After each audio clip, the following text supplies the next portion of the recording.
दोस्तों, एक महिला बहुत ही खूबसूरत थी और जो भी उसे एक बार देख लेता तो उसका दिल उस पे फिसल जाता और वे अपने शौक और जिस्मानी इच्छाओं के लिए इतनी अंधी हो गई थी कि जब उसकी शादी नहीं हुई तब वह गांव के लड़कों को फंसाकर अपनी इच्छाओं को पूरी किया करती थी। और शादी के बाद भी दोस्तों उसने वही काम शुरू कर दिया। दरअसल जब उसको अपने पति का सुख नहीं मिल पाता है तब इधर उधर ताक झांक शुरू कर देती है और एक दिन उसकी नज़र अपने ही ससुर परमानंद पे चली जाती है।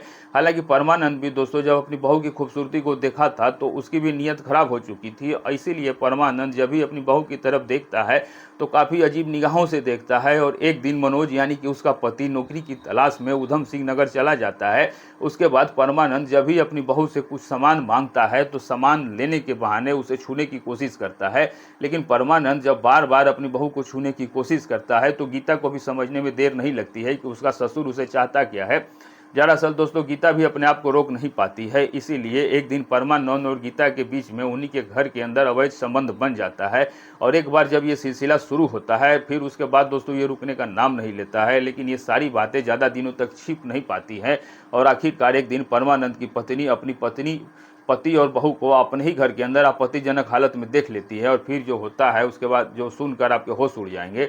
दोस्तों इस सच्ची घटना को आप आखिर तक जरूर देखिएगा क्योंकि इसमें आपको कई नई बातें जानने को मिलेंगी और बहुत कुछ सीखने को मिलेगा। तो चलिए बिना समय गंवाए कहानी की घटना की शुरुआत करते हैं। और अगर आप हमारे चैनल पर नए हैं तो चैनल को सब्सक्राइब करना और वीडियो को लाइक करना बिल्कुल भी मत भूलिएगा। दोस्तों ये सच्ची घटना है उत्तर प्रदेश की बरेली शहर की। बरेली शहर का एक थाना पड़ता है नवाबगंज और नवाबगंज थाने के अंतर्गत एक गांव आता है नवाखेड़ा। और इसी नवाखेड़ा गांव का रहने वाला है दोस्तों परमानंद यादव। परमानंद यादव की पत्नी का नाम है उर्मिला देवी। इसके टोटल 5 बच्चे हैं जिसमें 3 बेटी और 2 बेटा है। परमानंद भी तीनों बेटियों की शादी कर चुका है। दूसरा बेटा है मनोज और सबसे छोटा बेटा है गणेश। दरअसल मनोज भी शादीशुदा है। मनोज की पत्नी का नाम है गीता जो कि मनोज दिल्ली में रहकर एक प्राइवेट कंपनी में काम किया करता है। परमानंद अपने पूरे परिवार के साथ काफ़ी खुशहाल तरीके से अपना जीवन बिता रहा होता है। सुबह सुबह जब अचानक परमानंद की तबीयत खराब हो जाती है इसीलिए परमानंद की बहू गीता अपने ससुर का इलाज कराने के लिए डॉक्टर के पास लेके जाती है। लेकिन गीता जब अपने ससुर को लेकर अपने घर से निकलती है उसके बाद दोस्तों दोनों वापस घर ही नहीं आते हैं। इधर परमानंद का छोटा बेटा गणेश जब पिता और भाभी के नंबर पर फ़ोन लगाता है लेकिन दोनों का नंबर स्विच ऑफ बताने लगता है। उसके बाद गणेश अपनी भाभी और पिता की हर जगह तलाश करता है और देखते ही देखते तकरीबन 2 सप्ताह का समय गुजर जाता है। लेकिन 2 सप्ताह के बावजूद भी दोस्तों इनका कोई पता नहीं चलता है। लेकिन जैसे ही 2 सप्ताह का समय गुजरता है तो अचानक 11 अगस्त को गीता अपने ससुराल पहुंच जाती है। लेकिन गीता जब अपने ससुराल पहुंचती है तो गीता के साथ उसका ससुर परमानंद नहीं होता। और इधर गणेश जब अपने पिता को नहीं देखता है तो अब गणेश अपने भाभी से अपने पिता के बारे में पूछताछ करने लगता है। तो गीता कहती है कि दरअसल परमानंद अपने एक रिश्तेदार के घर पे गए हैं, 1-2 दिन में वापस आ जाएंगे। उसके बाद गीता अपने ससुराल में 2 दिनों तक ठहरती है। लेकिन 2 दिनों के बाद गीता अचानक से फिर गायब हो जाती है।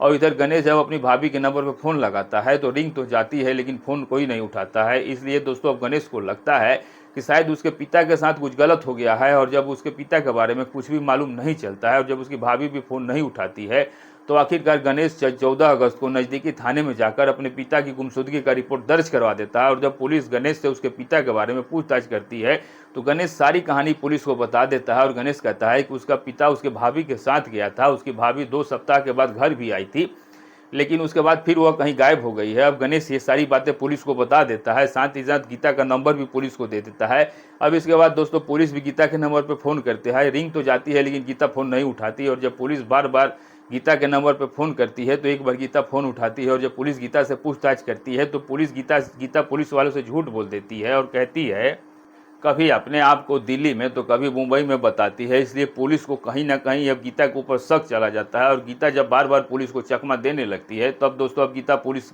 उसके बारे में पता लगाने के लिए उसका मोबाइल का कॉल डिटेल निकालती है। और जब कॉल डिटेल पता करती है तो मालूम चलता है कि गीता अपनी बहन ललिता और अपने जीजा प्रमोद से लगातार कांटेक्ट में है। अब पुलिस को जैसे ही दोस्तों ये डिटेल मिल जाता है तो पुलिस गीता की बहन और उसके जीजा को थाने में बुलाती है। और फिर दोस्तों इन दोनों से गीता के बारे में पूछताछ करती है। तो ललिता जो थी वह गीता का एड्रेस बता देती है। ललिता बता देती है कि साहब गीता बरेली में ही किराए का कमरा ले करके अकेली रह रही है। और पुलिस को जैसे ही गीता का एड्रेस मिल जाता है तो पुलिस 15 अगस्त को बरेली में जाती है और उस एड्रेस से गीता को एड्रेस थाने पहुंच जाती है। अब दोस्तों गीता से उसके ससुर परमानंद के बारे में जब पूछताछ करती है पहले तो गीता दोस्तों इधर उधर की बातें करती है, लेकिन पुलिस जब जैसे ही अपनी शक्ति दिखाती है तो आखिरकार गीता जो थी वो अपनी सच्चाई को कबूल कर लेती है और गीता पुलिस वालों से कहती है कि साहब परमानंद की हत्या कर दी गई है। लेकिन गीता जब इस हत्या की पूरी कहानी पुलिस को बताती है तो वाकई में इसे सुनने के बाद हर कोई हैरान रह जाता है। गीता के पिता का नाम है गंगाराम, जो कि भेड़ी थाने के अंतर्गत फरीदपुर गांव का रहने वाला है। गंगाराम के 4 बेटी है, जिसमें दूसरी बेटी है गीता, जो कि देखने में जितनी खूबसूरत है दोस्तों उतनी चंचल भी है। गीता को बचपन से ही लड़कों का शौक था और गीता दोस्तों लड़कों के जैसा कपड़ा ही नहीं पहनती है, बल्कि कपड़ों के जैसे लड़के जैसा रहती भी थी। और गंगाराम के घर में मोटरसाइकिल के साथ साथ ट्रैक्टर भी होता है, तो गीता बाइक भी चलाती थी और अक्सर बाइक निकालकर अपने ही गांव के कई सारे लड़कों के साथ रेस भी लगाती थी। लेकिन गीता जैसे ही जवानी के दहलीज पे कदम रखती है और कई सारे लड़कों के साथ घूमना फिरना शुरू करती है तो गांव के कई सारे लड़के गीता के पीछे पड़ जाते हैं। हालांकि गीता इतनी ना समझ नहीं थी और कई सारे लड़के जब गीता के ऊपर डोरे डालने शुरू करते हैं तो गीता भी अपने कदमों को पीछे नहीं खींचती है, बल्कि अपने ही गाँव के कई सारे लड़कों के साथ उसका प्रेम प्रसंग शुरू हो जाता है। और जब प्रेम प्रसंग शुरू हो जाता है तो गीता सारे लड़कों के साथ अवैध संबंध बनाती है। लेकिन ये सारी बातें ज़्यादा दिनों तक छिप नहीं पाती हैं और आखिरकार ये सारी बातें एक दिन गीता के पिता गंगाराम को मालूम चल जाता है। और अब गंगाराम को जैसे ही अपनी बेटी की हरकतों के बारे में मालूम चलता है तो गंगाराम एकदम गुस्से में आता है, लेकिन फिर भी काफ़ी ठंडे दिमाग से काम लेता है। दरअसल गंगाराम अपनी बेटी को काफ़ी समझाने की कोशिश करता है, लेकिन गीता अपने पिता की कोई बात मानने को तैयार ही नहीं थी। अब गंगाराम के लाख समझाने के बावजूद भी जब गीता अपने पिता की कोई बात नहीं मानती है तो आखिरकार गंगाराम अपनी बेटी की जल्द से जल्द शादी कराने के लिए एक लड़के की तलाश करना शुरू कर देता है। और आखिरकार गंगाराम की ये तलाश भी बहुत जल्द पूरी हो जाती है और फिर दूसरे उसे लावाखेड़ा गांव का रहने वाला मनोज मिल जाता है। और मनोज जब पसंद आ जाता है तो गंगाराम अपनी बेटी की शादी मनोज से कर देता है। मनोज जब गीता को शादी करके घर लाता है, खूबसूरत पत्नी पाकर बेहद ही खुश होता है। अब धीरे धीरे जब समय गुजरने लगता है और जब 1 साल का समय गुजर जाता है, गीता को एक बेटा भी हो जाता है। लेकिन जब बच्चा इस दुनिया में आ जाता है तो मनोज का घर का खर्च काफ़ी बढ़ जाता है, इसीलिए मनोज अपना घर छोड़ देता है और फिर एक नौकरी की तलाश में ऊधम सिंह नगर चला जाता है और वहीं पर एक प्राइवेट कंपनी में नौकरी करने लगता है। और फिर दोस्तों वहीं पर एक किराए का कमरा लेके रहने लगता है। लेकिन मनोज जब पहली बार अपनी पत्नी को छोड़ के जाता है तो अपने काम में बिजी हो जाता है, लेकिन गीता अपने पति की जुदाई बर्दाश्त नहीं कर पाती है। दरअसल दोस्तों गीता को जब अपने पति का सुख नहीं मिल पाता है तो इधर उधर ताक झांक शुरू कर देती है। तभी गीता की नज़र एक दिन अपने ही ससुर परमानंद पे चली जाती है। दरअसल परमानंद भी जब अपनी बहू की खूबसूरती को देखा था तो उसकी भी देख के नीयत खराब हो चुकी थी। इसीलिए दोस्तों परमानंद जब भी अपनी बहू की तरफ देखता है तो काफ़ी अजीब निगाहों से देखता है। दरअसल मनोज नौकरी की तलाश में जब ऊधम सिंह नगर चला जाता है, उसके बाद परमानंद जब भी अपनी बहू से कोई सामान मांगता है तो सामान लेने के बहाने उसे छूने की कोशिश करता है। और परमानंद जब बार बार अपनी बहू को छूने की कोशिश करता है तो गीता को भी ये समझने में देर नहीं लगती है कि उसका ससुर उसे चाहता क्या है। अब गीता भी अपने आप को रोक नहीं पाती है।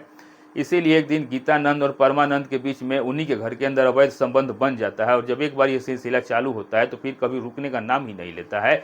लेकिन दोस्तों ये सारी बातें ज़्यादा दिनों तक छिप नहीं पाती हैं और आखिरकार एक दिन परमानंद की पत्नी अपनी पत्नी और बहू को अपने ही घर के अंदर आपत्तिजनक हालत में देख लेती है। और परमानंद की पत्नी जैसे ही ऐसा नज़ारा देखती है तो अपनी बहू और परमानंद को काफ़ी समझाने की कोशिश करती है, लेकिन बावजूद इसके ना तो कुछ परमानंद समझने को तैयार था और ना ही गीता अपने कदमों को पीछे हटाती है। इसलिए परमानंद की पत्नी मजबूर होकर ये सारी बातें अपने बेटे को बता देती है। और जब मनोज को मालूम चलता है तो तुरंत ही अपने घर पहुंचता है, अपनी पत्नी को काफ़ी समझाता है, लेकिन मनोज को लगता है कि उसकी पत्नी सुधरने वाली नहीं है। तो मनोज अपनी पत्नी को अपने साथ लेकर ऊधम सिंह नगर चला जाता है और वहां जाके किराए के कमरे में रहने तो लगता है, लेकिन वहां पहुंचने के बावजूद भी गीता की हरकतों में कोई सुधार नहीं आता है। दरअसल मनोज जब अपनी ड्यूटी पे चला जाता है तो गीता भी अपने घर में ताला लगाकर दिन भर शहर में इधर उधर घूमने लगती है। और जब घूमना शुरू करती है इसी दौरान गीता की मुलाकात 2 लड़कों से होती है, जिनमें से एक है शेखर जो कि आदर्श नगर में रहता है और दूसरा है अमित जो जगतपुर का रहने वाला है। दरअसल दोस्तों गीता का एक साथी अमित और शेखर के साथ अवैध संबंध शुरू हो जाता है और उसके बाद अमित और शेखर गीता का हर खर्चा उठाने लगते हैं। और गीता अक्सर इन दोनों के साथ शहर में घूमने ही नहीं जाती है, बल्कि होटलों में जाती है, साथ ही साथ फिल्म देखने सिनेमा घरों में भी जाती है। और जब ये सिलसिला शुरू होता है तो इस बात की जानकारी मनोज को तो मालूम नहीं था, लेकिन गीता जब अपने घर पर रहती है तो उसी का पड़ोस का रहने वाला चंद्रकांत जो कि शादीशुदा है, और चंद्रकांत जब गीता की खूबसूरती को देखता है तो दोस्तों चंद्रकांत भी गीता के घर पे आना जाना शुरू कर देता है। और चंद्रकांत भी जब गीता की तरफ अजीब निगाहों से देखता है तो गीता तो दोस्तों इस खेल में माहिर खिलाड़ी बन ही चुकी थी, इसलिए गीता को समझने में थोड़ा सा भी देर नहीं लगता है कि चंद्रकांत उसे चाहता क्या है। और आखिरकार दोस्तों गीता का चंद्रकांत के साथ भी अवैध संबंध शुरू हो जाता है।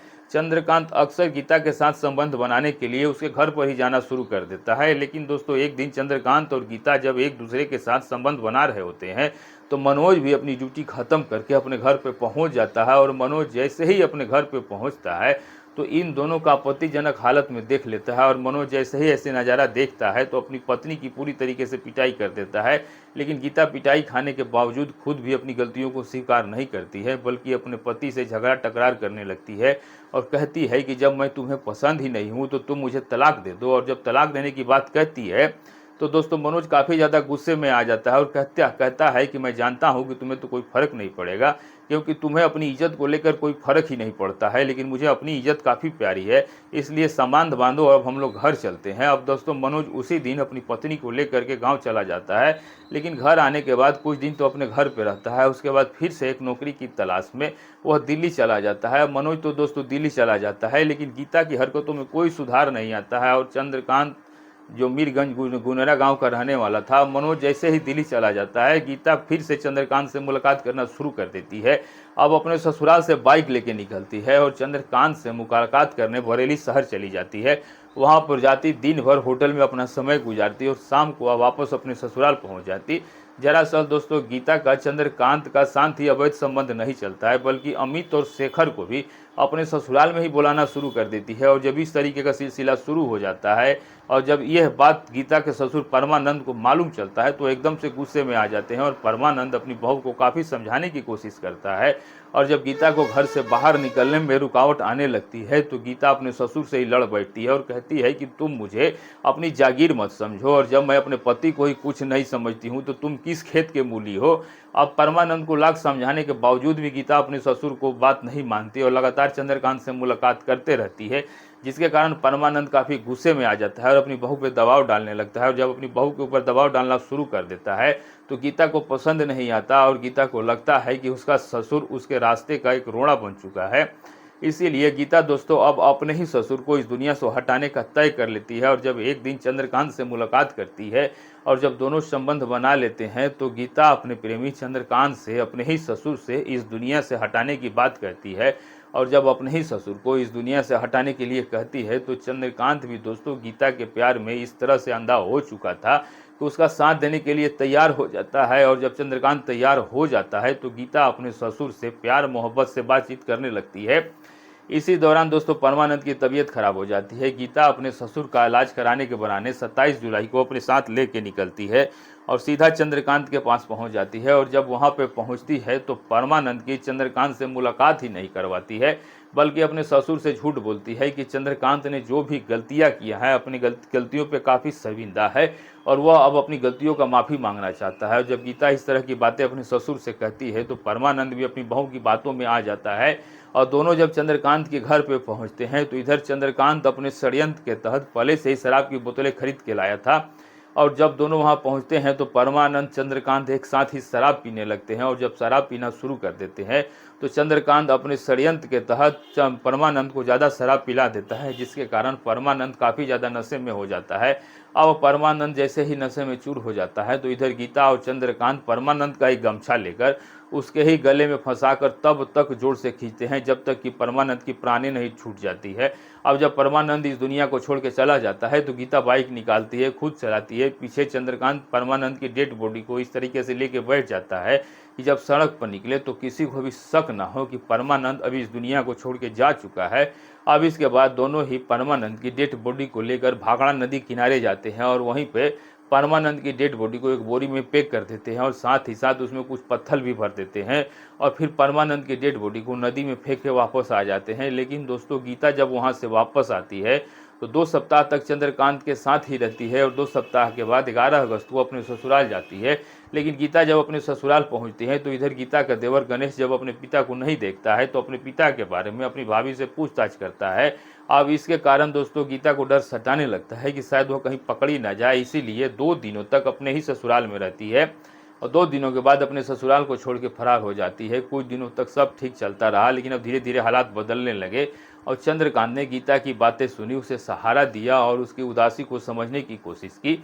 गीता दोस्तों जो खुद को बहुत ही अकेला महसूस कर रही थी, अब धीरे धीरे चंद्रकांत के करीब आ गई और दोनों के बीच नज़दीकियाँ इतनी बढ़ गई कि गीता ने एक बहुत बड़ा कदम उठाने का फैसला कर लिया। और 2 दिनों तक गीता ने गहराई से सोचा और फिर अपना ससुराल छोड़ के फरार हो गई। और यह कदम उसके परिवार और ससुराल वालों के लिए किसी सदमे से कम नहीं था। और जब गीता को पुलिस ने पकड़ा और पूछताछ की गई तो उसने दोस्तों पूरी कहानी साफ साफ बता दी और उसने स्वीकार किया कि वह अपने शादीशुदा जिंदगी से खुश नहीं थी और चंद्रकांत के साथ रहने के लिए ही ऐसा कदम उठाया। अब पुलिस दोस्तों उसके खिलाफ तहरीर दर्ज की और चंद्रकांत को भी अपनी हिरासत में ले लिया। दोस्तों मामला इतना गंभीर था कि पुलिस ने दोनों पे कड़ी धाराओं में मुकदमा दर्ज किया और उन्हें जेल भेज दिया। अब दोस्तों देखते ही देखते ये घटना पूरे इलाके में चर्चा का विषय बन गया और लोग तरह तरह की बातें करने लगे। कोई गीता को दोषी मान रहा था तो कोई उसकी मजबूरी को समझ रहा था। और ये घटना हमें एक गहरी सीख देती है, रिश्तों में जब बातचीत और समझ खत्म हो जाती है तो इंसान अक्सर गलत रास्ते की तरफ बढ़ जाता है। शादी सिर्फ 2 लोगों का बंधन नहीं होता बल्कि 2 परिवारों का इज्जत और भरोसे का सवाल होता है। लेकिन जब उसमें प्यार और सम्मान की जगह खत्म हो जाती है तो कई बार ऐसे बड़े और खतरनाक फैसले सामने आते हैं। तो दोस्तों इस घटना का सुनाने का मेरा मकसद किसी का दिल दुखाना या आपको आहत करना नहीं, सिर्फ मेरा असली उद्देश्य आपको जागरूक और शिक्षित करना है ताकि हम सब इसे सीख लेकर अपनी ज़िंदगी को बेहतर बना सके। हमें समझना होगा कि अगर किसी रिश्ते में परेशानी है तो उसका हल बातचीत, समझ और कानून के जरिए निकालना चाहिए, ना कि भाग कर या फिर समाज से छिपा कर। तो दोस्तों आप इस पूरी घटना के बारे में क्या कहेंगे, आप हमें कमेंट करके ज़रूर बताइएगा। और दोस्तों आप ये वीडियो जहाँ से भी देख रहे हैं अपना और अपनी सिटी का नाम ज़रूर लिखिएगा। मिलेंगे ऐसे ही अच्छे से अच्छे नए वीडियो में, तब तक के लिए दोस्तों नमस्कार।